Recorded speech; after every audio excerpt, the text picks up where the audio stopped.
Halo, Assalamualaikum warahmatullahi wabarakatuh. Apa kabar sahabat Manda? Mudah-mudahan akhir pekan ini semua dikaruniai kesehatan. Bagaimana, sudah merencanakan apa untuk hari besok? Lupakan hari Senin, kita nikmati dulu hari Minggunya. Seperti janji Manda kemarin, kita akan ketemu lagi di Bincang Investasi. Sudah menyimak IG Live Manda sebelumnya? Nah, kalau belum, coba simak dari Instagram @imasatrianto.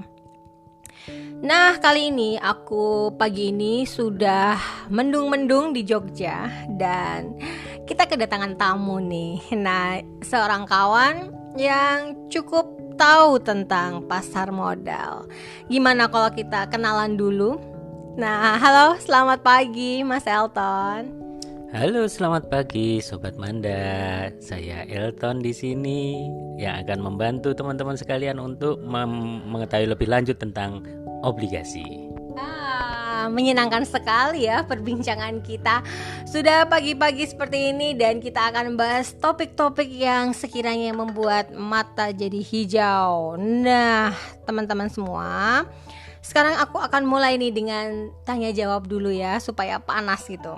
Gini nih Mas Elton, banyak yang penasaran kan tentang investasi pasar modal kemarin gitu.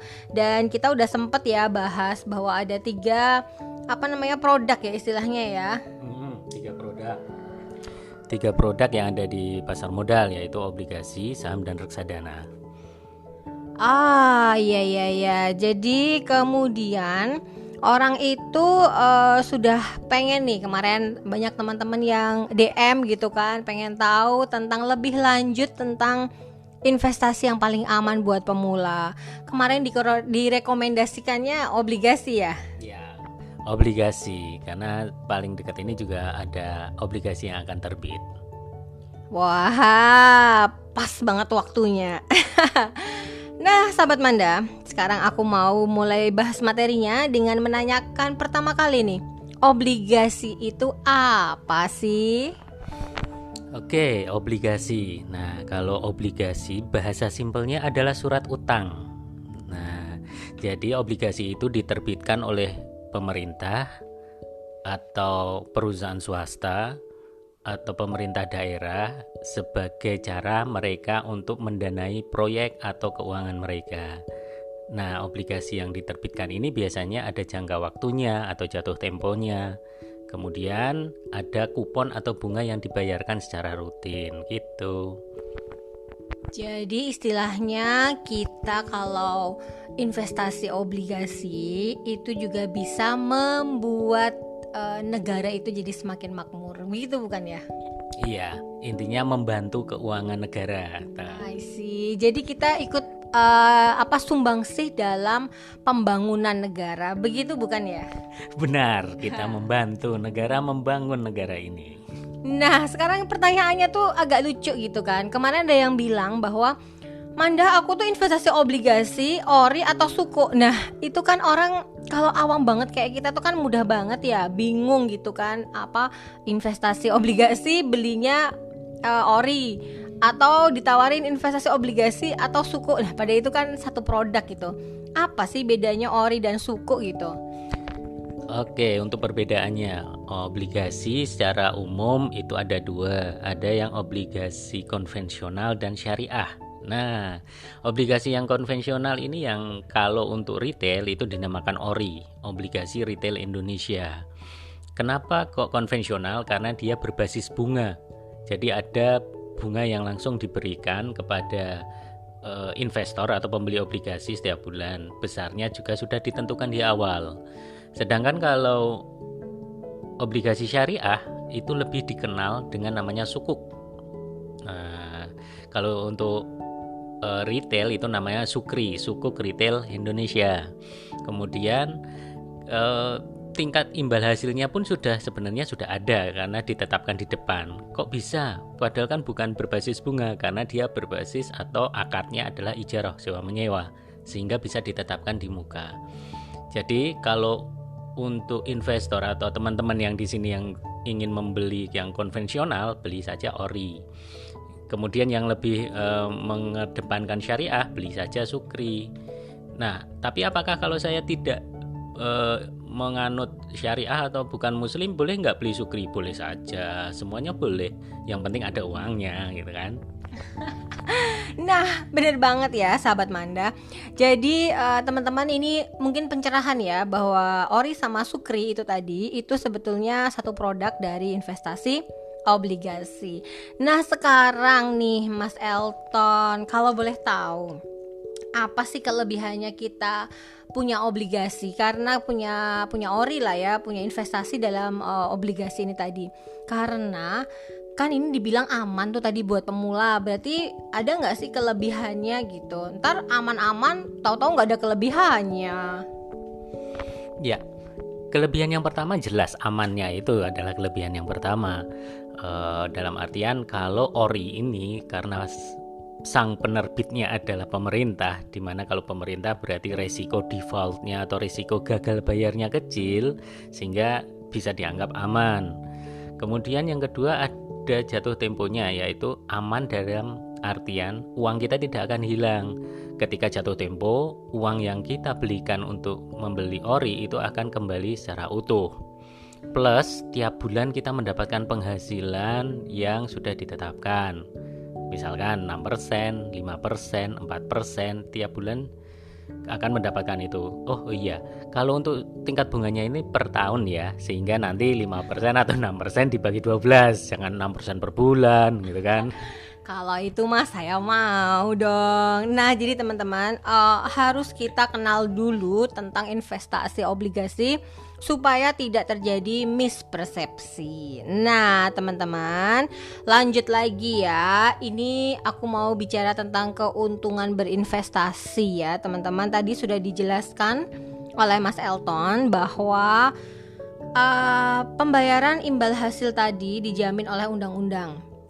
Imbal hasilnya akan dikirimkan kepada kita sebagai investor secara rutin setiap bulan dengan imbal hasil yang disepakati di awal.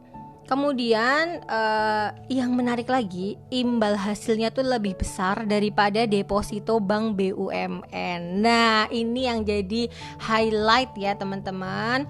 Serta highlight berikutnya adalah berpartisipasi pada pembangunan negara. Jadi kita jangan omdo dong gitu kan, apa talk only no action gitu. Jadi dengan mempunyai investasi obligasi, kita bisa ikut berpartisipasi pada pembangunan negara. Nah, selanjutnya nih, kan tadi udah dijelasin nih kelebihan keuntungan. Sekarang mau tidak mau harus kenalan dong sama resikonya nih Mas Elton. Jadi kira-kira yang paling bikin investor pemula itu jadi khawatir tentang pasar modal itu adalah resikonya. Nah, resiko obligasi itu seperti apa sih Mas Elton? Ngobrolin tentang resiko. Nah, karena tadi obligasi sudah dikatakan kalau dia aman, relatif aman daripada saham, resikonya hanya satu sebenarnya, yaitu perusahaan atau pemerintah yang menerbitkan obligasi itu default atau gagal bayar. Nah, berhubung ini yang menerbitkan adalah RI atau negara kita, sehingga risiko gagal bayarnya sangat kecil. Bisa dikatakan memang tidak ada risikonya, tapi risiko itu ada. Kemudian ada juga risiko pasar. Nah, risiko pasar ini hanya bagi mereka yang berencana untuk tidak memegang obligasinya sampai jatuh tempo. Karena kita tahu kalau jatuh temponya 3 tahun, berarti uang kita akan mengendap di obligasi ini 3 tahun.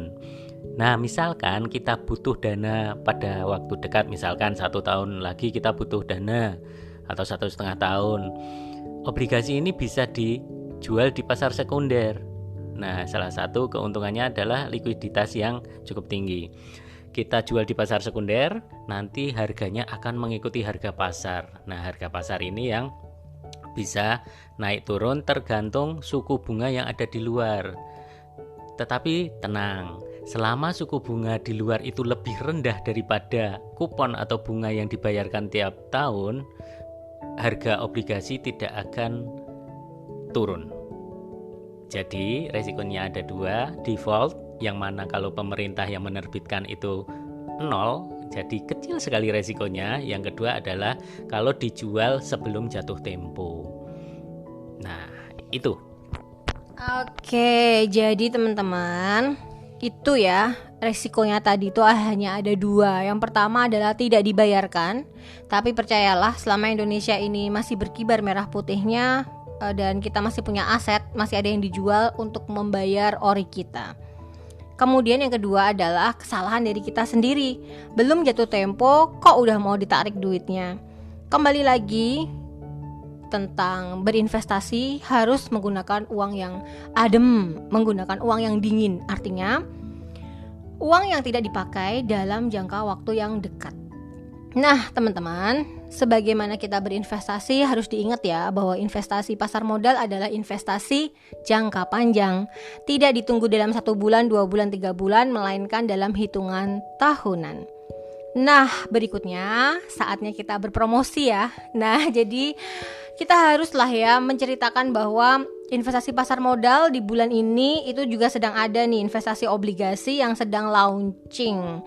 Kalau boleh diinfo nih Mas Elton, apa nih yang lagi launching kalau saya punya uang? Berapa uangnya? Terus gimana caranya ya investasinya obligasi itu, bisa diceritain nggak sih? Oke, untuk sahabat-sahabat Manda yang ingin berinvestasi obligasi ori terutama, bulan ini sudah ada penjualan ori 18, ori seri 18. Berarti sudah 18 kali pemerintah Indonesia menerbitkan ori. Nah, ori yang diterbitkan sekarang mulai 1 Oktober ini sampai nanti 21 Oktober itu memiliki imbal hasil 5,7% per tahun.